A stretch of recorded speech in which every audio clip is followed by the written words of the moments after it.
For most of his long career as an intelligence officer, Lou Elizondo worked in the shadows. He managed several highly sensitive programs for the Office of the Secretary of Defense. Included among those was ATIP, a program, an acronym named for the Secret Pentagon Study of UFOs, a program that continues to this day. Elizondo went public in October of 2017, and since that time, he has sat down for 3 long-form interviews with the Mystery Wire team, including the one you're about to see, which is edited into 9 different segments.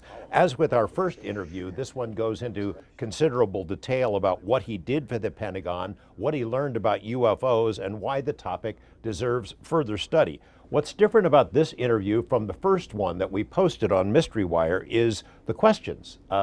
We were able to ask in that first interview about ATIP, but we were unaware of a second secret study by the Pentagon into UFOs called OSAP. That program was run by the Defense Intelligence Agency. The contract was awarded to a company based in Las Vegas called BASC. You can watch all 9 segments of this Lou Elizondo interview on Mystery Wire, as well as segments of our first interview. Lou, when we spoke last December, first time sitting right here, you had told me you were pretty much unfamiliar with the UFO community and on purpose. You didn't know this community and how it reacted. Now that you've had 8 months, often being pounded by these folks, what are your thoughts?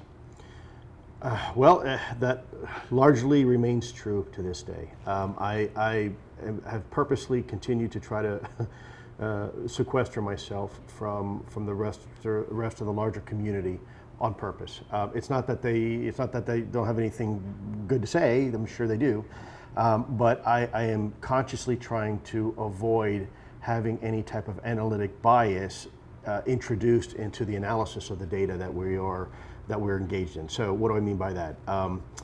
You get a report, you look at the report, and there's some data points in there, and as you're trying to conduct analysis on those data points, all of a sudden subconsciously you recall maybe a conversation or an interview with somebody on TV, and all of a sudden now, without even trying to do it deliberately, some of those analytic bias now are being superimposed on your ability to analyze the data in a fair and objective way. And again, it's not that these individuals aren't smart or they don't have anything good to say. A lot of them are exceptionally smart, in fact, probably a lot smarter than I am. But in the same respect, I really try to limit myself in being exposed to outside data points and innuendos and suppositions. I personally don't find that helpful. I think alternative analysis is critical. I think someone coming in with an opposing view is very, very important. But again, for me, I've always tried to lean towards just the facts, just the data, and leaving what my opinions are, try to leave those on the side. Because in the end, it doesn't matter what I think. What matters is what the data says. You know, you could pretty much predict how the mainstream science guys, Tyson and those folks, are going to react to this, you know, that dismissive as they've always been. The UFO people, it would seem like almost a surprise that they are so, not just alternate opinions, but hostile. Oh, as an intelligence guy or counter-intel guy, how would you characterize that? I mean, is that a predictable kind of a thing? It is, and I think it's not just the UFO community or anybody else. I think anybody who has a preconceived notion of what something should be, and we saw this even in DOD with senior leadership. They get an idea in their head and they think this is the way it's going to be.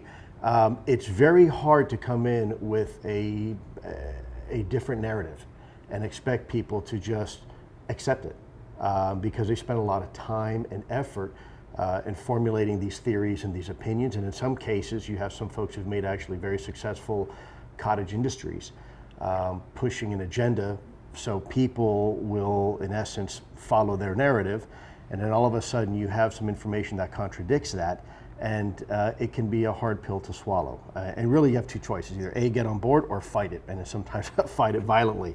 And we've seen that. We've seen individuals who are absolutely opposed to what we're doing because, in their opinion, it does not conform to the narrative that they have been pushing for a long time. Now, you said something that I would like to address as well concerning folks like Mr. deGrasse Tyson, the very famous, very, very intelligent physicist. Keep in mind, he and others are also subject to the same analytic bias. Let's look at it this way. Here's a gentleman who spent a good portion of his younger career proving the existence of something that by definition can never be observed. This is a man who spent a good portion of his career proving the existence of black holes that by definition can't be observed directly. The only way you can observe them is through the indirect measurements and direct measurements of how that black hole affects its environment, right, and perturbs the orbits of other things. And these things are millions of light years away. And so here it is, you have a scientific-minded individual proving the existence of something that we'll never see in our lifetime, and yet something that is here on Earth that people are saying is occurring that you cannot see directly, not everybody anyways, all of a sudden now is too far of a reach, right? And so I think we all have to pay attention to analytic bias, and again, back to the reason why I purposely do not pay attention much to the folks outside of the scientific community when it comes to data collection, because in the end it doesn't matter about what your opinions are and what your feelings are. It matters what the data says, and that's the only way we're going to get ahead, and that's been so far the key, at least I think in our case, the key to our success here in TTSA is that we are facts driven. It doesn't matter what any one of us personally believes or thinks or anything else. It's what can be observed and what can be extrapolated from that data.